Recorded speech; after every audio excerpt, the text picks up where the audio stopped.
Bonjour à tous et bienvenue dans ce nouvel épisode sur la chaîne de Yoga Renaissance. Aujourd'hui, j'ai le plaisir de discuter avec Mélanie, burnoutée comme nous, que j'ai eu le plaisir de rencontrer dans la communauté des burnettes. Je ne vais pas vous en dire plus sur cette communauté, peut-être que je suis sûre que Mélanie le fera mieux que moi. Donc voilà, Mélanie, comment ça va ? Bonjour, ça va, merci. Est-ce que tu peux te présenter... Mais de rien, avec plaisir. Est-ce que tu peux te présenter brièvement, s'il te plaît? Alors, donc Mélanie, j'ai 42 ans, j'ai 2 enfants qui ont 10 et 12 ans et j'ai grandi dans les Landes, j'ai un peu bougé et là je vis à côté de Bordeaux. Qu'est-ce que je peux dire de moi? J'aime bien rire, j'ai besoin même de rire en fait, je m'en rends compte. Dans cette période où je vois un peu moins de monde parce que effectivement j'ai fait un burn-out et donc je suis en arrêt de travail depuis presque 2 ans maintenant. Pourquoi je suis là aussi? Parce que j'aime dessiner et que depuis que je suis arrêtée, j'ai repris de manière un peu plus intense. Je suis curieuse, j'aime bien découvrir plein de choses et voilà. Pour un début. Très bien. Bah oui, justement, on va plonger un petit peu dans ton parcours, on va dire, thérapeutique grâce à l'art. Mais avant ça, je voudrais d'abord savoir si tu pouvais nous décrire ton parcours personnel et professionnel un petit peu plus en détail. Alors, mon parcours... Bon, je vais y aller par le parcours pro, et puis on mettra des petites touches perso dedans. Comme tu veux. En fait, j'ai fait à la base des études en coopération et développement. Et donc, mon premier poste, je l'ai trouvé dans une toute petite entreprise qui accompagnait les collectivités territoriales sur leur coopération internationale.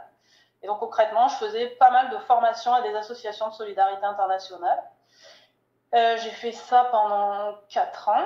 Et puis après, ça c'était à Paris. J'étais enceinte et on est revenu vivre à Bordeaux, où j'avais fait une partie de mes études. Et là, j'ai passé le concours de fonctionnaire territorial.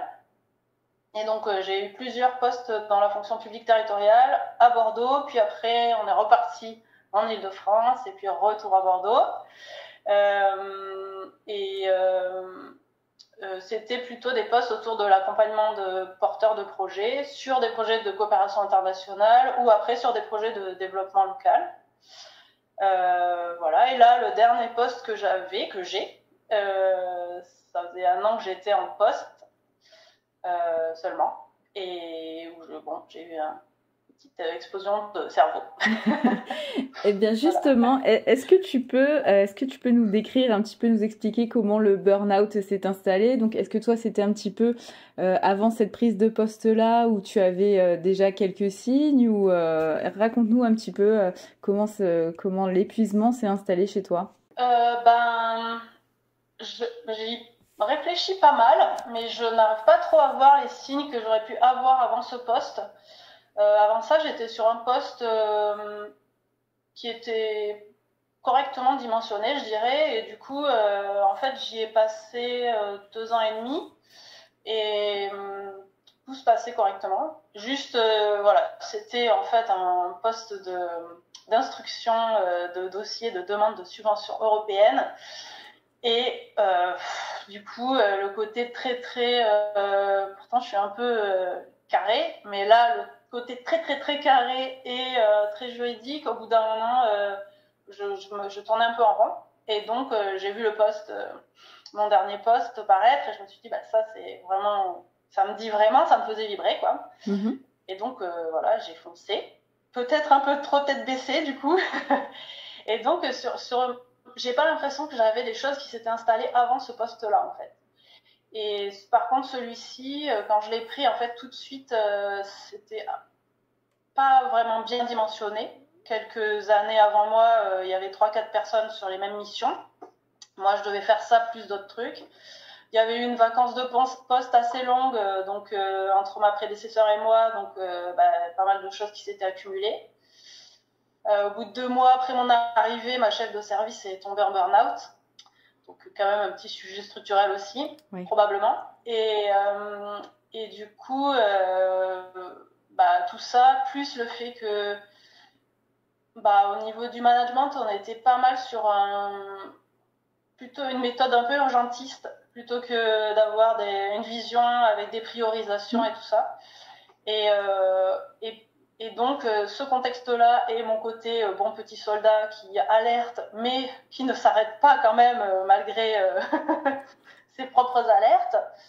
Parce que j'ai dit les choses, mais des fois, ça ne suffit pas. Des fois, il faut juste dire stop. Et bon, voilà, tout ça, ça nous a fait un petit combo détonnant qui, au bout d'1 an, m'a amené à devoir m'arrêter. Et les signes, en fait, je les ai pas vus, je les ai vus comme souvent après, rétrospectivement. Ouais.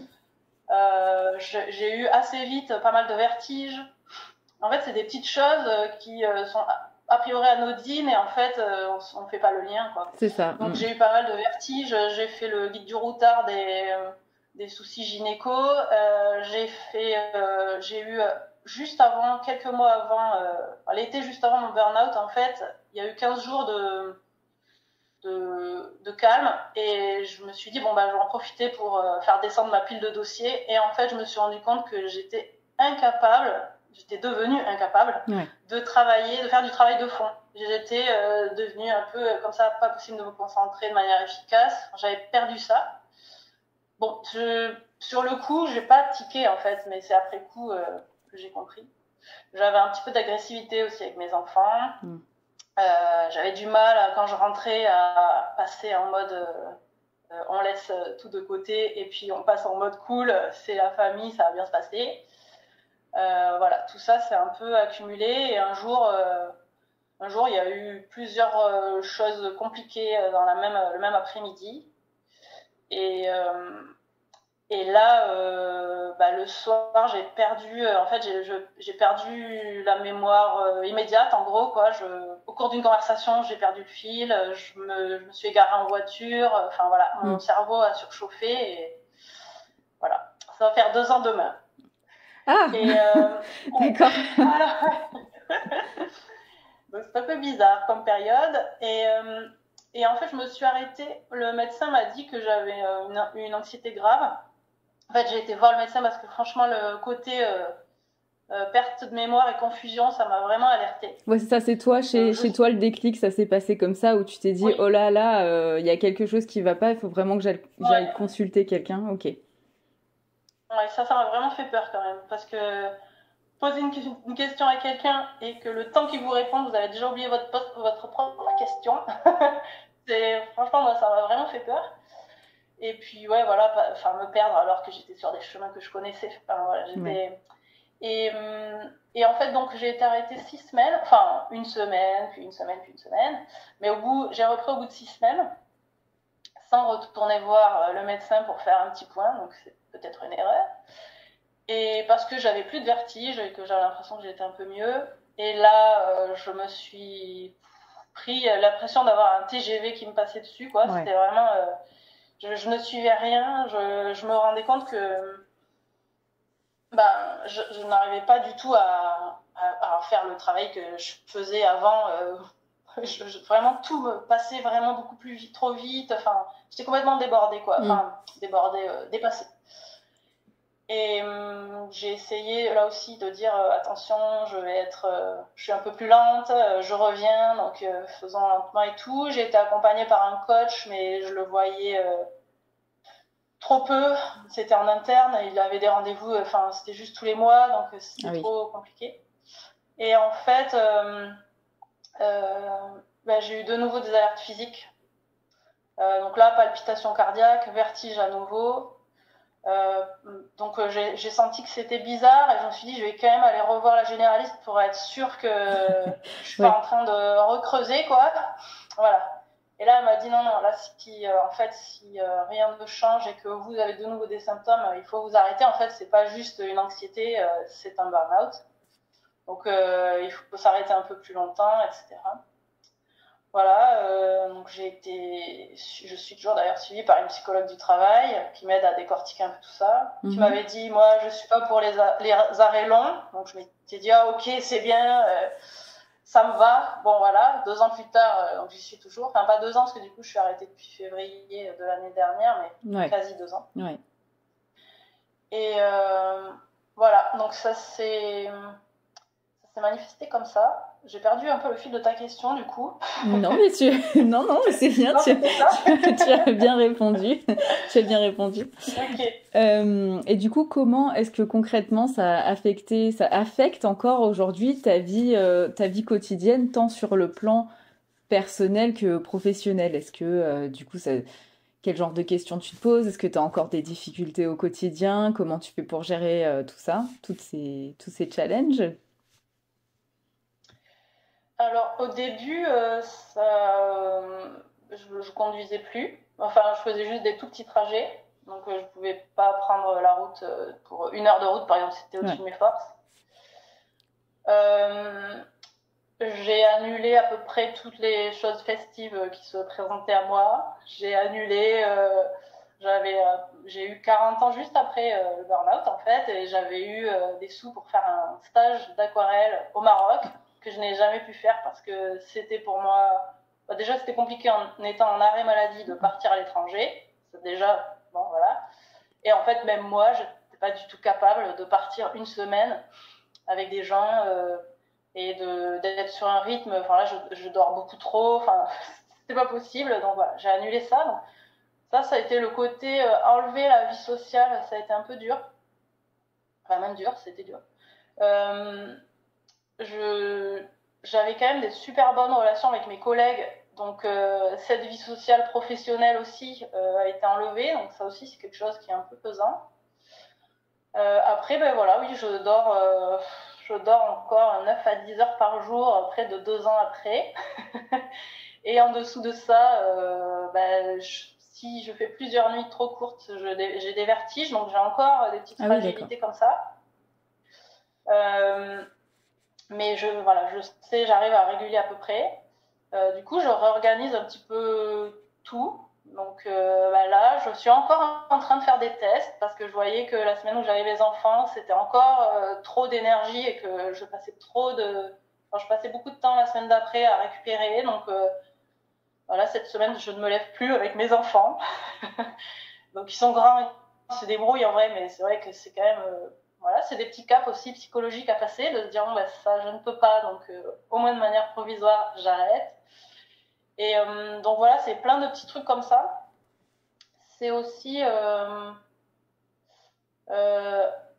beaucoup d'interrogations sur le côté pro, de pas savoir trop ce que je vais pouvoir faire. En fait, c'est assez déroutant de pas savoir si on va pouvoir revenir un peu. Alors revenir comme avant, c'est pas trop l'idée, hein, c'est ça. Complètement. Mais en même temps, voilà, de sentir que son cerveau va moins vite ou moins longtemps ou moins loin, c'est toujours un peu, ça pose quand même un peu question. Ou son corps, voilà, de se sentir un peu diminué comme ça, c'est quand même très étrange, et de pas savoir, personne ne sait jusqu'à quel point ça reviendra ou ça reviendra pas. Est-ce que je pourrais un jour travailler à temps plein ou pas?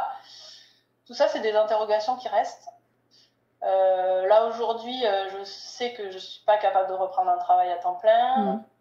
Encore moins sur mon poste, ça c'est sûr. Mais peut-être qu'à un moment ça reviendra, je sais pas. Après, justement, tu parlais tout à l'heure des burn-out. Donc, je suis dans l'association Elburn, donc les burn-out. Oui. Et j'ai fait l'année dernière, à partir de l'automne dernier jusqu'à juin, un programme de remobilisation pro.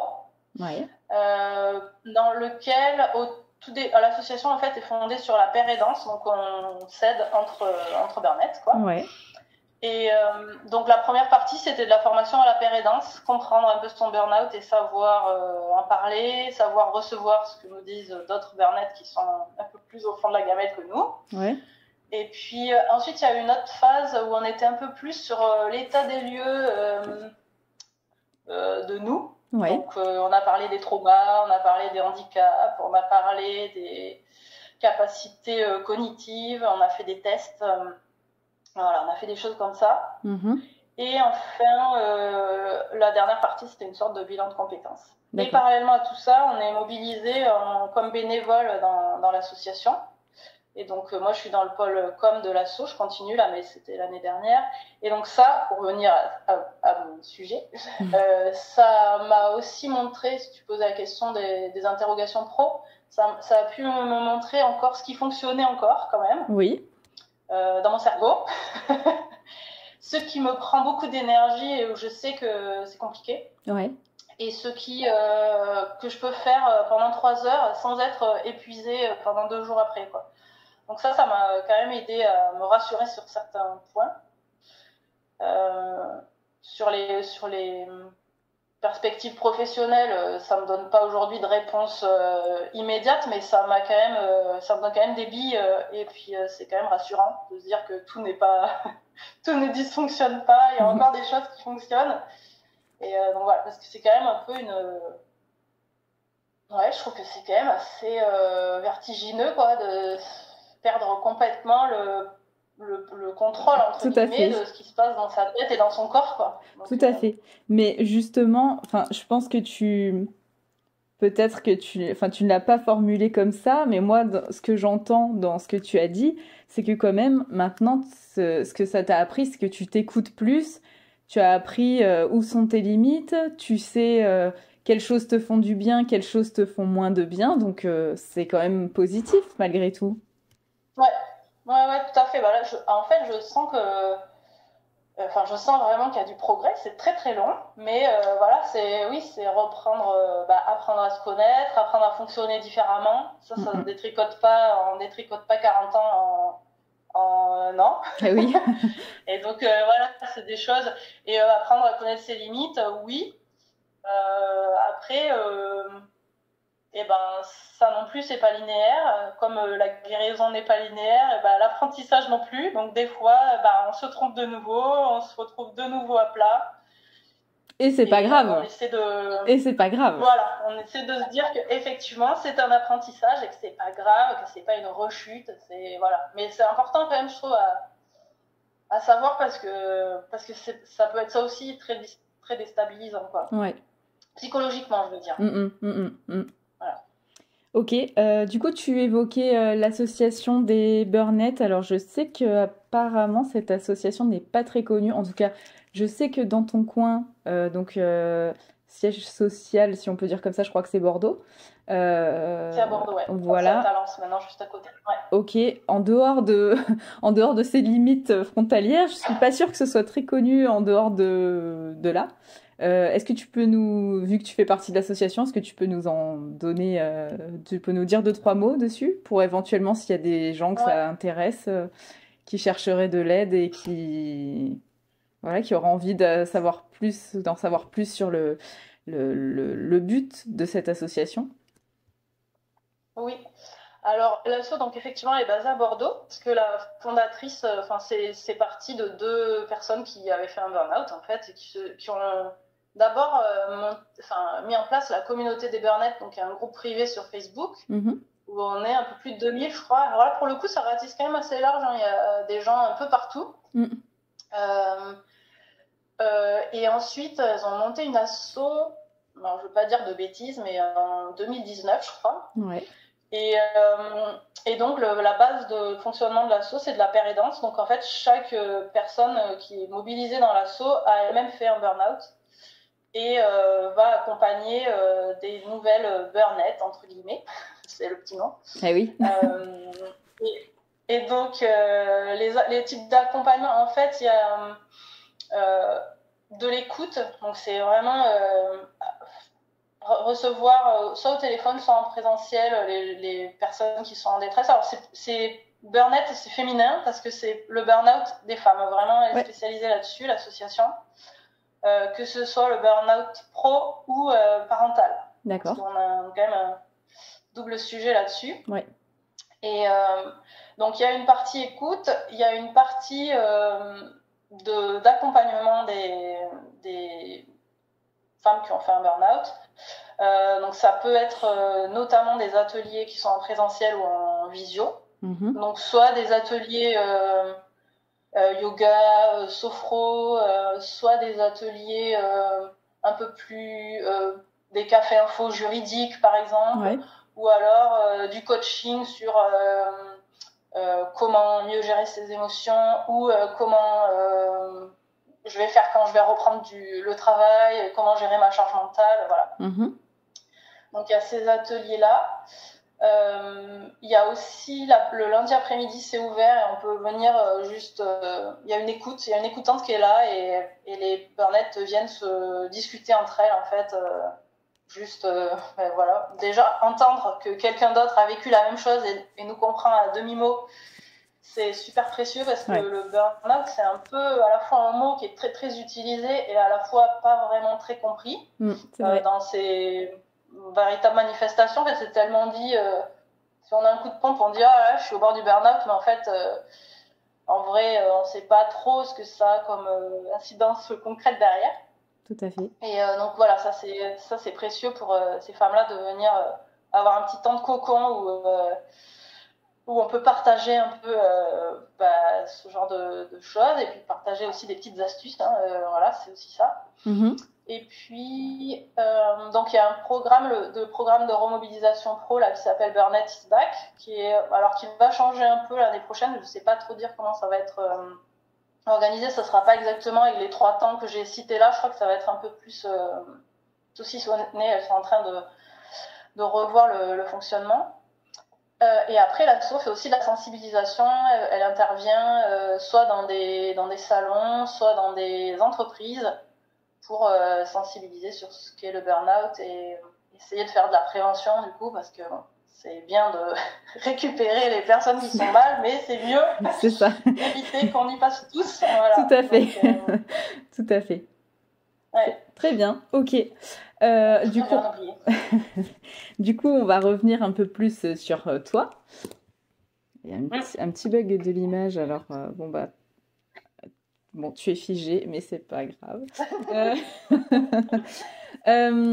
Alors toi, personnellement, dans ton parcours de guérison, si on peut dire ça comme ça, quand est-ce que tu as ressenti le besoin de renouer justement avec cette passion de la peinture, de l'aquarelle? Parce que comme tu disais tout à l'heure, on t'avait offert un espèce de voyage à l'étranger justement pour peindre et bon, on comprend bien que quand t'es en burn-out, c'est très compliqué de voyager. Enfin, ça demande des ressources mentales. Rien que le fait de voyager, moi je l'ai bien vu dernièrement, rien que le fait de voyager, ça te demande des ressources mentales importantes. D'être avec des gens que tu connais pas, socialiser, etc., etc. Donc tu as dû l'abandonner un peu à contre-cœur. Du coup, qu'est-ce qui t'a... À quel moment tu t'es dit... qu'est-ce qui t'a remis le pied à l'étrier de ta passion, on va dire? En fait, je dessine quand même depuis, je sais pas depuis quand, depuis longtemps, je dirais, mais sans jamais avoir pris de cours ni rien, et de manière complètement irrégulière. Enfin voilà quoi, j'étais pas du tout. J'ai eu une période quand même quand j'étais en Île-de-France où je m'étais mis, je me disais je fais un projet par mois et j'y consacre une soirée par semaine. Un projet créatif, donc ça pouvait être couture, dessin, voilà, mais c'était souvent du dessin. Et je sais que ça m'avait beaucoup aidé, même si c'était juste un soir. Voilà, j'avais 1h30 de RER aller, 1h30 retour. J'avais 2 enfants en bas âge et j'étais un peu dans la course de la vie normale, quoi. Oui. Et cette petite bulle de une soirée par semaine là. Que je prenais toute seule avec moi-même chez moi. Voilà, il y avait vraiment pas j'allais pas quelque part. Ça m'avait beaucoup aidé. Enfin, j'avais beaucoup aimé faire ça. Et je pense que quand je me suis retrouvée arrêtée, passé la phase où je faisais que dormir, où j'étais comme une limaçon dans mon canapé, j'ai eu envie de retoucher un peu les crayons et l'aquarelle. En fait, l'aquarelle, on m'avait offert des aquarelles 1 an avant et j'avais essayé un petit peu de m'en servir, mais j'avais pas trop creusé encore la question. Et du coup, je me suis dit, t'as du temps, c'est l'occasion d'aller chercher des petits tutos, bidouiller un peu, voir ce que ça donne. Et puis, c'est une activité où j'ai ça me prenait pas d'énergie sociale puisque je pouvais le faire toute seule. Je pouvais le faire à mon rythme. Je pouvais annuler à tout moment si j'avais rendez-vous avec personne. Sauf avec toi-même. C'était dedans. Oui, voilà. C'était en mode, mais je pouvais décaler facilement avec moi-même sans coller la pression. C'est ça. Et du coup, ce que j'arrive pas toujours à faire avec les autres. Et du coup, c'était un peu une activité en mode économie d'énergie à la base. Et voilà. Et c'est ce qui, et ça m'a, de nouveau, j'ai ressenti cet apaisement en fait quand je me suis remise à peindre, à dessiner. Enfin voilà. Et après, j'ai persévéré du coup parce que ça me... Donc il y a ce côté apaisement au moment où je réalise, vraiment, ça je sens que avec le burn-out, je trouve que... Enfin moi je me sens un petit peu comme si j'avais vécu un peu sous carapace pendant des années, puis que là j'ai tout fait tomber l'armure, je suis un peu à poil. Ouais. Et mes émotions, je me les prends un peu pleine face. Et parfois c'est un peu violent, le mot est peut-être un peu fort, mais un peu surprenant. Ouais. Et donc d'aller prendre les pinceaux et les aquarelles, ça me permet de faire redescendre ça quand je me sens un peu débordée par tout ça. C'est pas l'idée d'aller les chasser ou les cacher ou quoi, mais non, les exprimer tout simplement. Arriver à faire redescendre un petit peu quand même. Ouais. Et donc ça m'apaise vraiment, ça m'amène du calme. Ça m'a permis aussi, comme je suis assez curieuse, d'aller un peu voir ce qui se faisait. Alors, grande nouveauté pour moi, donc j'avais pas du tout de compte Instagram, je fais partie de ces vieilles-là. Oh, mais non, 40 ans, c'est pas vieux. Et donc j'ai créé un compte Insta en mars 2022, par là. Ouais. Et donc pour aller chercher, d'abord j'avais cherché des tutos sur YouTube et tout, et après voilà, j'ai été voir d'autres trucs. Et donc voilà, ce petit côté curieux, j'aime bien apprendre, donc je testais des nouvelles choses. Ça aussi, ça m'a quand même, ça m'apporte ça. Et puis en fait, ça m'a permis aussi d'oser faire les choses, oser les montrer pendant mon parcours avec Burn It Is Back, là, le parcours dont je te parlais tout à l'heure. Ouais. J'ai posé les choses sur le papier parce qu'il y avait des fois les ateliers, c'était quand même c'était dur, quoi. En fait, on était un groupe qui aimait beaucoup rigoler, ou qui aime toujours d'ailleurs, mais aussi on a beaucoup pleuré en fait ensemble. Il y avait des fois, c'était vraiment waouh. Et donc j'avais besoin de poser tout ça pour prendre un peu de recul et de le dessiner et tout ça. Et bon, j'ai osé leur communiquer, alors qu'avant je faisais vraiment les trucs dans mon coin et je disais rien à personne. Et donc pour ça aussi, pour voilà, ce côté prendre un peu confiance, je trouve que c'est assez important. Tout à fait. Ouais. Et ça m'a aussi aidé à exprimer les choses et à les transmettre à des gens qui ne comprenaient pas forcément ce qui m'arrivait aussi. Donc j'ai fait donc un petit carnet de bord là, de cette expérience que j'ai communiqué à mes proches, à des amis, et en fait même ceux qui étaient les plus proches, même ceux qui étaient les plus compréhensifs se rendaient compte qu'ils n'avaient pas tout saisi. Ouais. Et bon, alors il y en a qui n'avaient pas vraiment du tout saisi. Et donc ça m'a aussi aidé à exprimer ça sans avoir à parler. À l'exprimer autrement, ouais. Ou en tout cas en complément de ce que j'avais dit et que j'avais pas réussi à faire comprendre en fait. Je sentais qu'il restait un truc. Donc ça m'a aussi aidé à ça et à prendre le recul par rapport à tout ça. Et puis en fait ça m'a permis aussi de rencontrer des gens. En fait je dessine donc soit chez moi sur des petits projets. Ouais. Il y a des petits défis que je trouve sur Instagram, il y a plein de défis en fait. Oui. Donc c'est vraiment pour moi c'est top, ça me donne des petits projets alors que je suis dans une phase où en fait ça pourrait faire 2 ans que juste j'ai pas de projet. Et je pense que psychologiquement, pour moi en tout cas, c'est hyper important d'avoir ces petits jalons là qui me font aussi avancer et positivement. Et donc Donc voilà, j'ai ces petits projets-là, des petits défis auxquels je participe. Ça donne un peu une émulation, le côté un peu communauté, on échange, etc. Et puis, je dessine aussi en mode carnet de voyage, mais sans voyage, du coup, comme tu l'as dit. On n'a pas besoin d'aller loin pour voyager, hein. On peut voyager à côté de chez soi. Voilà, exactement. Bah, du coup, c'est ça, ça m'a permis de voir un peu tout autour de chez moi différemment. Parce que d'avoir été dessiné une fois dehors, je regarde comment c'est fait, les choses, les couleurs, machin. Et en fait, quand tu te promènes après, tu vois tout avec un autre œil. Et oui, un carnet de voyage, ça peut commencer sur sa table de son salon à dessiner les 4 bouquins qui stagnent là et qu'on n'arrive pas à lire, ou ses pieds qui sont sous le plaid, ou j'en sais rien. Mais voilà, ouais, ça c'est... Et donc, du coup, j'ai rencontré un groupe à Bordeaux qui s'appelle les Croqueurs Bordelais et qui organise des sorties comme ça pour ceux qui veulent. Super. On se dit, là, voilà, tel jour, moi je vais aller à tel endroit, qui vient avec moi et on va dessiner. Donc voilà, ça pour moi, socialement, c'est encore un peu compliqué. Donc je choisis les sorties où il n'y a pas trop de monde, etc. Donc j'en ai pas fait plein, mais je trouve ça quand même vraiment chouette d'avoir cette possibilité-là et de pouvoir resocialiser aussi un petit peu. En dehors du cadre, en dehors du cadre des burn-out ou de tes collègues de travail ou de ta famille, quoi. Des fois, avec des gens qu'on connaît pas, c'est sympa aussi de s'ouvrir les horizons, avec des gens qu'on connaît pas. Exactement, ouais. Voilà. Ok, donc du coup, bien évidemment, on mettra le lien vers ton Instagram sous la vidéo ou dans la description de la vidéo parce que personnellement, je trouve que tu es très douée et j'ai vraiment accroché avec ton style de dessin. Donc, franchement, bravo pour. Je trouve que ton témoignage, il est super inspirant en fait parce que tu montres que on peut s'exprimer d'une manière différente.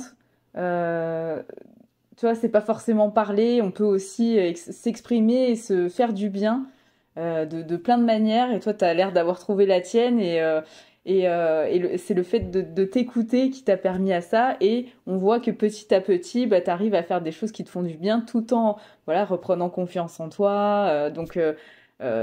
Et puis, ça peut peut-être t'emmener de nouvelles opportunités. Comme c'est bête quoi, mais aujourd'hui, tu vois, on se connaît parce que tu as fait ça et tu parles aujourd'hui ici devant, pas devant plein de gens concrètement, mais je veux dire, il y a des gens, il y a plein de gens qui vont voir la vidéo et qui vont se dire, tu vois, tu vas impacter des gens, donc c'est cool, je trouve, très inspirant. Ouais, merci.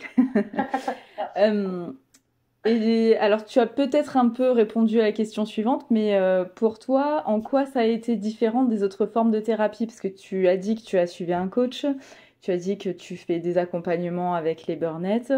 Voilà, pour toi, qu'est-ce que ça t'apporte de plus, peut-être, de faire cette forme? Parce que, bon, même si on va pas qualifier ça d'art-thérapie, puisque comme on en a parlé, c'est quelque chose de réglementé et que ni toi ni moi ne sommes art-thérapeutes, donc voilà. Mais tu l'utilises quand même comme outil thérapeutique. Donc pour toi, en quoi c'est différent? Qu'est-ce que ça t'apporte de plus que toutes les autres formes de thérapie que tu peux suivre à l'heure actuelle? Alors, je pense pas que ça remplacerait ma psychothérapie, par exemple. Clairement, je vais pas arrêter d'aller voir ma psychologue parce que je dessine. Pour le moment, j'ai quand même d'autres trucs à détricoter aussi. Mais par exemple, j'ai fait de la sophro et je vois que quand je suis vraiment trop en prise avec une émotion, la sophro, j'arrive pas à rentrer dans la démarche en fait. Ouais. Si c'est un audio, j'ai envie de balancer ma boîte de la sophro. Si je suis énervée ou si je suis triste, je n'arrive pas à écouter. Enfin voilà. Et ça m'absorbe tellement que vraiment ça m'aide beaucoup à redescendre au niveau émotion. Ouais. Donc sur le côté un peu pompier, urgence d'intervention, c'est quand même plus efficace. Après, sûrement que sur le fond, la sophro, ça a aussi ses avantages, mais c'est vrai que sur le côté Voilà, sur le côté ponctuel, là où quand je suis un peu dans le dur, Ouais. vraiment, ça m'apaise vraiment. En fait, ça me captive vraiment le cerveau, quoi. Ouais. Et donc, le petit hamster, là, il arrête de turbiner. Et pour moi, enfin, voilà, après, chacun trouve ce qui lui va le mieux, mais pour moi, c'est vraiment la méthode qui est la plus efficace pour calmer mon petit hamster. Ouais. Une fois que je suis dans vraiment le procédé de dessin ou de peinture, quoi. Après, enfin, c'est quand même complémentaire par rapport aux autres accompagnements que j'ai ou que j'ai eu. Hein. C'est vraiment, mais c'est surtout ça. Et puis, je trouve que c'est hyper, comment on dit, gratifiant. Ouais. Je suis pas, j'ai une copine à des Burnett qui s'est spécialisée dans relire mes posts Instagram et de dire arrête de dire que t'es pas contente de ci et de ça, voilà. Donc je suis pas, voilà, on se refait pas non plus, je suis pas toujours super contente. C'est un chemin. Du rendu, et voilà. Puis on peut pas être parfait tout le temps. C'est un chemin et on peut pas être parfait tout le temps. Il faut aussi apprendre à l'accepter. Voilà. Voilà. Donc là aussi j'apprends sur ça, mais c'est quand même hyper gratifiant, voilà, d'avoir d'être régulièrement contente de ce que je fais quand même, avec du recul, d'avoir essayé quelque chose de nouveau, d'avoir touché quelqu'un. C'est vraiment, il y a avec soi et il y a aussi par rapport aux autres, et vraiment je trouve ça, pour ça c'est aussi, gratifiant peut-être plus que les autres accompagnements où c'est peut-être plus léger aussi. Parce que mine de rien, en coaching ou une psychothérapie, on va creuser des choses qui peuvent être lourdes. Hein. On travaille vraiment sur le dur, hein, finalement. Et donc c'est important. Mais c'est vrai que du coup, ça peut être beaucoup plus énergivore et beaucoup plus lourd, hein, entre guillemets. Et là, bon voilà, c'est quelque chose qui est plus léger et qui arrive aussi à m'apaiser. Donc ça se complète bien. Ok. Voilà. Et donc toi, du coup, est-ce que tu as déjà fait de l'art-thérapie, de l'art-thérapie officielle, on va dire, et qu'est-ce que tu en penses dans le cadre de la gestion du stress, tout simplement, ou ou dans le cadre du rétablissement au burn-out? Alors je sais pas trop répondre à cette question. Mais c'est pas grave. Moitié fait, non, parce qu'en fait, il y a eu un programme, il y a eu une activité art-thérapie qui était prévue avec l'association des Burnett, justement, l'année dernière, à l'automne dernier. Et c'était la muséothérapie. Et donc, alors, qu'est-ce que c'est, la muséothérapie? Je ne sais pas ce que c'est. Pardon? Ah, c'est avec la musique? Non, au musée. Ah, pardon, ok, d'accord, ok. Partenariat, ouais. C'était en partenariat avec le musée des arts déco et du design de Bordeaux. Et donc, on avait une partie où on allait dans le musée et la médiatrice nous proposait des petites activités, des petits ateliers, des petits jeux autour des œuvres qu'il y avait dans le musée. Ouais. Et après, on devait avoir une partie où nous, on devait produire quelque chose. Mais bon, cette année-là, ça a capoté cette partie-là. Donc, on a juste eu la partie muséothérapie. Et j'ai trouvé que c'était assez intéressant quand même parce que ça permet d'aborder des choses de manière un peu détournée finalement. De réussir ça peut potentiellement faire sortir des choses sans les aborder frontalement et elles ne seraient pas venues forcément... comme ça, en posant la question de but en blanc. Là, je sais que l'asso aujourd'hui est en train de faire un autre projet avec le musée d'art contemporain à Bordeaux aussi. Ouais.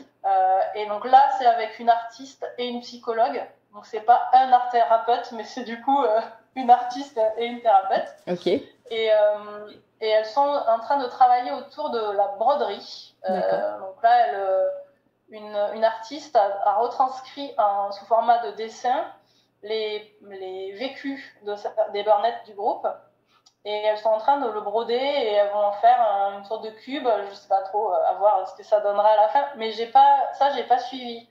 Donc je pense que ça peut être pour certaines personnes qui n'arrivent pas forcément à exprimer ou qui ont besoin de... Enfin oui, c'est une autre... Pour moi, c'est un autre biais pour arriver à faire sortir des choses. Et du coup, je pense que ça peut être intéressant, mais je pense qu'il y a aussi sans doute des gens qui sont complètement hermétiques à ça. Et... Oui. Donc, voilà. Après, chacun... on est tous différents. Ouais. Chacun a des méthodes qui vont fonctionner sur lui ou pas. Bon, toi, c'est le dessin, moi, c'était le yoga, la respiration, voilà, chacun. Oui, voilà. Il faut que... En fait, ce qui est intéressant, c'est de tester un peu plein d'approches différentes. Et après, une fois que tu as trouvé le truc qui te fait du bien, bah, tu t'y tiens et voilà, tu le fais naturellement et ça marche de mieux en mieux. Ouais, exactement. Du coup, est-ce que toi, tu as fait des exercices spéciaux relatifs au dessin? Peut-être que tu voudrais nous expliquer ou partager pour les gens qui auraient peut-être envie d'essayer dans leur coin. Est-ce que tu as des exercices spéciaux? Alors, en fait, j'ai pas, moi, comme ça, des exercices, mais j'ai fait je sais pas si c'est un tuto. Il y a une aquarelliste qui fait pas mal de tutos gratuits sur Internet, qui s'appelle Les Tribulations de Marie. Et parmi toutes ces vidéos en ligne, elle a une vidéo qui est une sorte de méditation qui dure 10 minutes et qui, techniquement, est super facile d'accès. Enfin, il faut juste un pinceau et 2 couleurs et savoir lever et baisser son bras, ce que je pense chacun doit pouvoir faire, et aussi un papier. Et en fait, j'ai trouvé que c'était... Enfin, je l'ai fait une fois, c'était il y a un moment, mais ça m'avait vraiment... j'avais bien aimé ce côté hyper apaisant. C'est des gestes répétitifs. Je peux te montrer à quoi ça ressemble à la fin. Tu vois, mon truc, c'est une sorte de petite tapisserie. Après, derrière, hein, c'est vraiment... alors, malheureusement, t'es toujours bloqué. Donc, mais tu m'enverras l'image et je l'insérerai à ce moment-là pour qu'on puisse voir. Vas-y, excuse-moi, continue. Et donc, ouais, non, c'est pas grave. Et donc, voilà, du coup, effectivement, il y a ce petit truc-là. Et après, comme je te disais, j'ai fait pas mal de petits défis. Et moi, j'aime bien mélanger le côté... En fait, j'aime bien les dessins jolis, mais j'aime bien aussi les dessins qui disent un truc. Et donc, j'ai fait j'ai eu une autre idée qui est venue parasiter la première. J'ai eu un court-circuit, mais ça revient. J'ai fait un petit défi l'année dernière aussi, où c'était une carnettiste qui nous proposait de faire un petit carnet. Mais moi, je l'ai fait avec des feuilles craft. C'est pas du brouillon, mais c'est des petites feuilles craft, quoi, vraiment de base, et un stylo noir. Et elle nous donnait chaque jour une petite consigne avec des petits conseils aussi de mise en page. Donc, par exemple, j'ai dessiné un jour ma chaussure, un autre jour, j'ai dessiné un objet qui faisait de la musique, une autre fois, c'était en contre-plongée. Et on joue avec c'est que des trucs que j'ai vus chez moi. Enfin, c'est vraiment des trucs... son petit bazar de table, justement, ce que je disais tout à l'heure. Et ça, je trouve que... en fait, ça demande pas de matériel, ça demande pas forcément de technique. Et si on joue un peu avec la mise en page, avec les mots, avec comment on écrit et tout, ça rend quelque chose de sympa. Et voilà, ça a duré 2 semaines. Et à la fin, on a son petit livret, c'est un petit produit fini, quoi, en gros. Ouais. Et je trouve ça assez intéressant, tous ces petits trucs-là. Après, ouais, voilà. Et l'idée qui est venue parasiter le premier truc aussi, c'est que du coup, ces petits défis-là, c'est aussi ça que ça m'apprend, en fait, de dessiner. Je me rends compte que mon cerveau peut partir en sucette aussi sur des choses qui m'intéressent. Donc, par exemple, j'ai une idée et s'il est 23h30 ou s'il est minuit et demi ou s'il est 1h du mat, et je peux partir à me dire ah oui, je pourrais faire ça, je pourrais faire ça, je pourrais faire ça.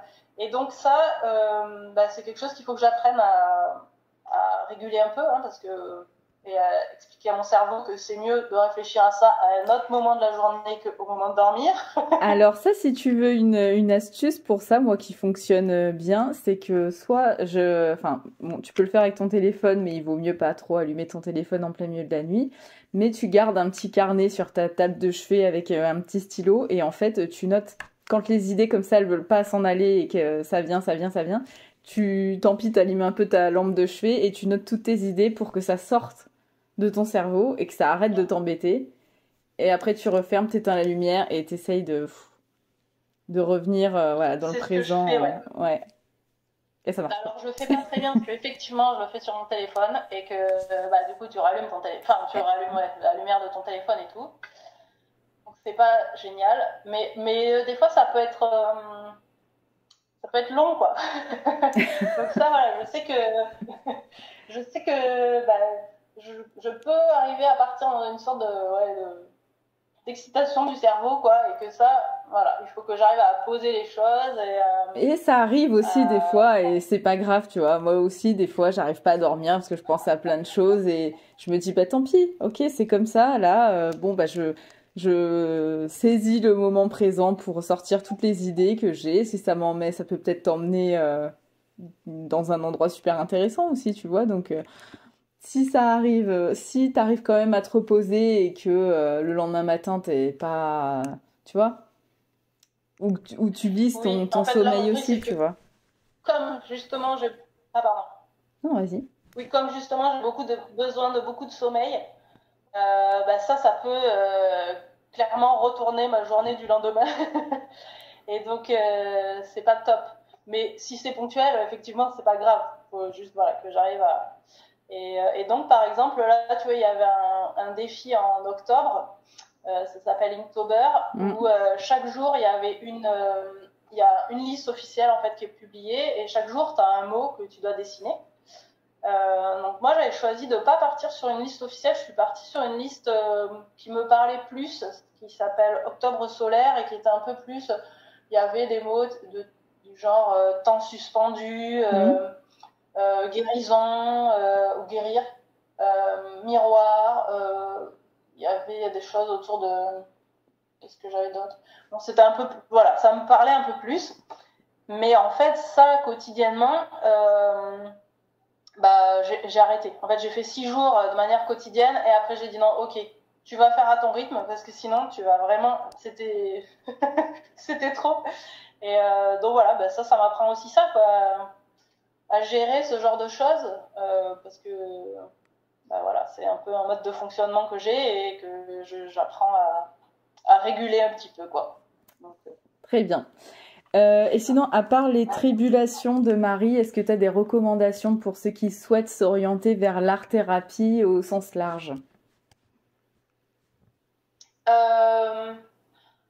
Alors, ouais, en fait, la vraie recommandation que j'aurais envie de donner, ce serait de prendre un carnet et un crayon et puis de commencer à dessiner voilà, son quotidien, en fait, et sans se poser trop de questions. Et après, moi, en plus, en matériel, j'ai genre une boîte d'aquarelle. Voilà. Je suis encore bloquée, c'est ça? Ah bah oui, non mais ça ne bouge pas, non mais écoute, c'est pas grave, on mettra des photos. Donc je ne te montre pas ma boîte d'aquarelle. Non. J'ai une toute petite boîte d'aquarelle. Elle est toute petite. J'ai un pinceau favori, enfin 2 quoi. Et en fait, il n'y a pas besoin de 3 tonnes de trucs incarnés. Et puis, suite se raconter des histoires dans la tête en fait et de dessiner ce truc là. Moi je dessine aussi en fait je dessine soit ce que je vois, soit effectivement ça peut être mes rêves, un film que j'ai vu qui m'a plu, enfin voilà, c'est vraiment tout ce qui me passe par la tête. Et donc je pense que le vrai truc c'est de d'oser en fait et de pas trop faire gaffe aux résultats au début et puis après on progresse. Et après si moi j'ai fait quelques petits donc des petits tutos gratuits. Franchement, sur Instagram, en plus, on trouve plein de trucs en fonction du style de l'artiste qui nous plaît. On peut trouver, il y a plein de petits trucs où on voit comment ça fonctionne, etc. Moi, j'ai appris plein de trucs comme ça. Et après, j'avais fait un stage en ligne avec une artiste qui est carnettiste. Elle s'appelle Bonnie Britt. Et j'ai vraiment beaucoup aimé son stage d'aquarelle. C'est un truc en visio, c'est hyper bien fait. Et effectivement, on commence par dessiner son matériel, les petits trucs du quotidien, enfin voilà, ses fruits et légumes. Et puis après, on finit sur des paysages et tout. Donc ça m'a vraiment beaucoup aimé. Ça m'a vraiment beaucoup plu, pardon. Mmh. Qu'est-ce que j'ai non, c'est plutôt ça, quoi. De Ok. dire de oser se lancer, en fait, vraiment. D'abord chez soi, si on n'ose pas le faire dehors, parce que ça, je sais que c'est un peu une question aussi. Eh oui. Moi, pour le moment, j'arrive pas à dessiner là où il y a beaucoup de monde. Mais en Ça vrai, va les bien. gens sont hyper bienveillants, Ah bah toujours oui. admiratifs. Enfin, en fait, on a toujours des retours hyper sympas, mais bon, voilà, on se bloque. Mais donc voilà, je peux comprendre qu'on ne peut pas se lancer directement dehors, mais oui, sa terrasse, sa plante verte, tout ça peut faire de quoi déposer le cerveau. Le tout, c'est d'avoir voilà, sa petite idée, et puis après, on se laisse porter. Voilà. Très bien.